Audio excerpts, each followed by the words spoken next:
Балалар, бүгінгі қазақ тілі пәнінен өтетін тақырыбымыз байлығым, байтақ елім, монолог құрай аламын.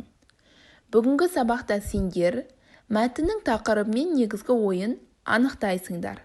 Тірек сөздермен монолог құруды үйренесіңдер. Ең бірінші тапсырма оқулығымыздың 9 бетіндегі 11 жаттығу.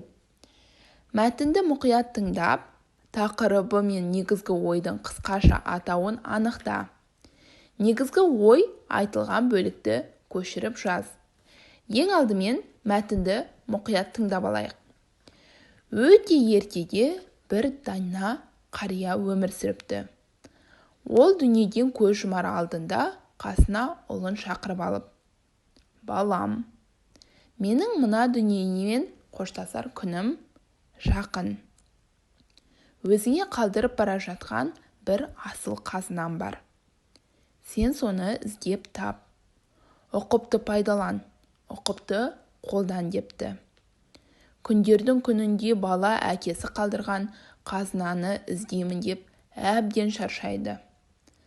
Бірақ әкеден қалған қазына таптырмайды.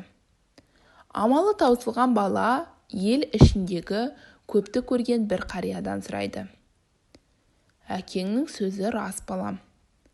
Оның саған қалдырған мұрасы тіл.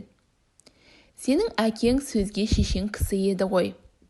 Бәріміз де сөз асылын сол кісіден үйрендік. Тілден қымбат қазына жоқ» деп ақылгөй қария аталы сөздің шешуін айтып беріпті. Ендеше бұл тапсырманың дескрипторымен таныс болайық. Мәтіннің тақырыбын анықтап жазады. Оқулықтың 10 бетінде сендерге көмек ретінде сөздер берілген.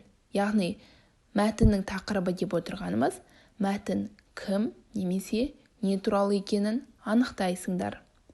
Мәтіндегі негізгі ойдың қысқаша атауын анықтап жазады. Яғни бұл мәтіннің негізгі ойы, яғни біз қандай қорытынды жасаймыз, соны қысқаша атауын табу қажетпіз.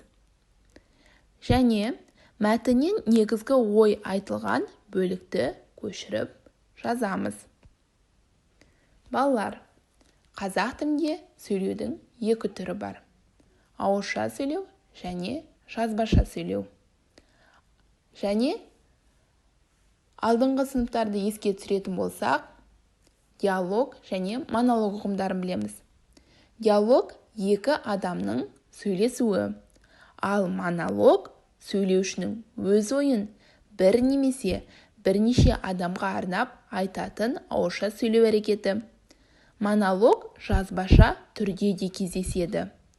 Екі жағдайда да монолог бір адамның сөйлеуі немесе бір адамның ойы екен.